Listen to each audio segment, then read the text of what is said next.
কথায় বলে চোরের 10 দিন গৃহস্থের একদিন। ইরানের মাটি ও মানুষ নিয়ে ইসরায়েল ষড়যন্ত্রে ব্যস্ত সেই বহুকাল থেকে। ইরানকে নিজেদের জন্য সবচেয়ে বড় হুমকি মনে করে এই মধ্যপ্রাচ্যে উড়ে এসে জুড়ে বসা ইসরায়েল। তাই সময় সুযোগ পেলেই ইরানের স্বার্থ সংশ্লিষ্ট যে কোনো কিছুতে আঘাত করেছে হত্যাও। শেষ পর্যন্ত সীমা অতিক্রম করতে করতে গত 1 এপ্রিল সিরিয়ার রাজধানী দামেস্কে ইরানের কনসুলেটে বিমান হামলা চালিয়ে বিপ্লবী গার্ডের এক শীর্ষ কমান্ডার সহ 9 জনকে হত্যা করে ইসরায়েল। এবার আর সহ্য করেনি ইরান। প্রথমবারের মতো ইসরায়েলের মাটিতে হামলা করেছে তেহরান। দেশটি বলছে ইসরায়েলের ড্রোন ও মিসাইল হামলার বিষয়টি এত সহজ ছিল না, সাধারণ কোনো বিষয়ও ছিল না। এটিকে নিছক বদলা নেওয়া হিসেবেও দেখা যাবে না। তেহরান বলছে তাদের নতুন একটি কৌশলের প্রথম কাজ ছিল ইসরায়েলি ভূখণ্ডে পরিচালিত এই আক্রমণ।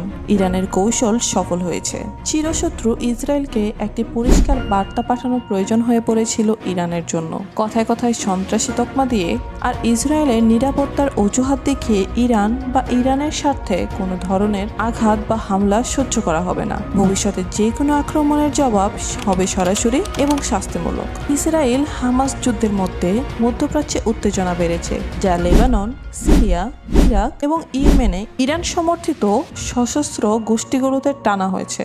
সাম্প্রতিক সময়ে সিরিয়াতে সিনিয়র কমান্ডার সহ বেশ কয়েকজন আইআরজিসি সদস্য নিহত হয়েছে, যার জন্য ইরানও ইসরায়েলকে দায়ী করেছে।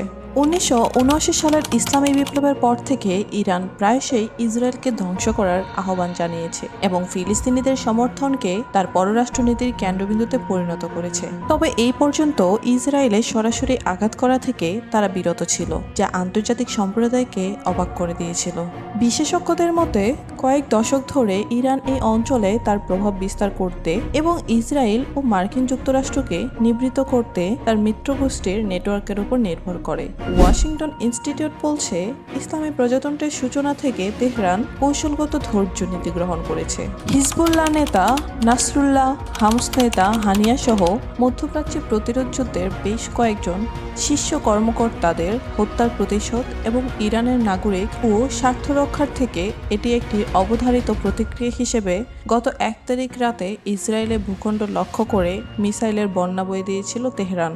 হামলার পরপরই ইরানের বিরুদ্ধে কড়া হুঁশিয়ারি উচ্চারণ করে ইসরায়েলের প্রধানমন্ত্রী বেনিয়ামিন নেতানিয়াহু বলেন, ইরান বড় ভুল করে ফেলেছে, এই জন্য দেশটিকে চড়া মূল্য দিতে হবে।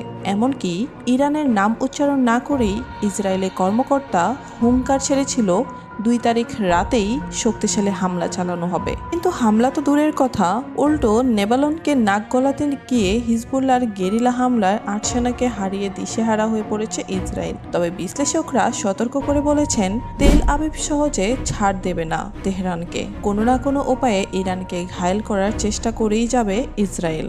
ইসরায়েলে চালানো এই হামলায় ঠিক কতটি ড্রোন এবং ক্রুজ ক্ষেপণাস্ত্র ব্যবহার করা হয়েছে তা আনুষ্ঠানিকভাবে জানায়নি ইরান। তবে ইসরায়েলি সামরিক বাহিনী বলছে হামলায় 300টিরও বেশি ড্রোন ব্যবহার করা হয়েছে।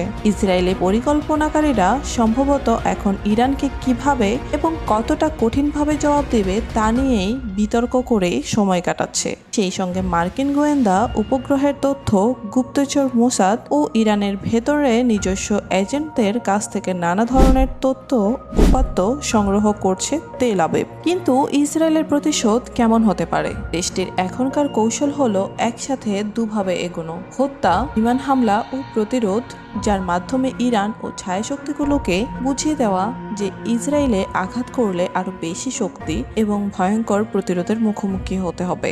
ইরানের যেসব স্থান থেকে মিসাইল ছোড়া হয়েছে সেসব স্থানের বিভিন্ন ক্ষেপণাস্ত্রকে প্রাথমিক টার্গেট করবে ইসরায়েল। এরপর যারা মিসাইল হামলার নির্দেশদাতা তাদেরকে হত্যার পরিকল্পনা নেবে দেশটি। এর চেয়ে বেশি কিছু ভাবলে ইরানের পারমাণবিক স্থাপনাগুলোকে টার্গেট করতে পারে ইসরায়েল। ইসরায়েলের পাশে যদি আমেরিকা থাকে তাহলে ইরানের পাশে রয়েছে লেবাননের হিজবুল্লাহ, ফিলিস্তিনের হামাস, ইয়েমেনের হুতি এবং ইরাক ও সিরিয়ার মিলিশিয়রা। বছরের পর বছর ধরে মধ্যপ্রাচ্যে এই প্রতিরোধ অক্ষ গড়ে তুলেছে ইরান। ফলে ইসরায়েল হামলা করার আগে এইসব বিষয়কে বিবেচনায় নিতে বাধ্য।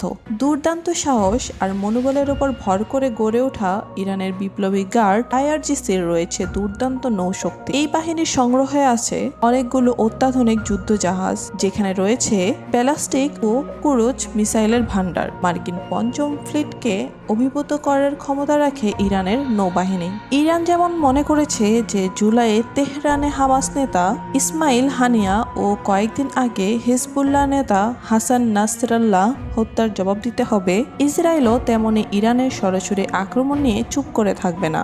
এমনকি এর লক্ষ্যবস্তু হতে পারে ইরানের পারমাণবিক স্থাপনা থেকে শুরু করে মঙ্গলবারের ক্ষেপণাস্ত্র হামলা যেখান থেকে শুরু হয়েছে, কিংবা ক্ষেপণাস্ত্র মজুত রাখা ও যেখান থেকে নিক্ষেপ করা হয়েছে রেভলিউশনারি গার্ডের ঘাঁটি পর্যন্ত। তবে ইরান এই পুরো বিষয়গুলোকে বিবেচনায় নিয়েই এই হামলা করেছে এবং তারাও যথাযথভাবে উত্তর দিতে প্রস্তুত।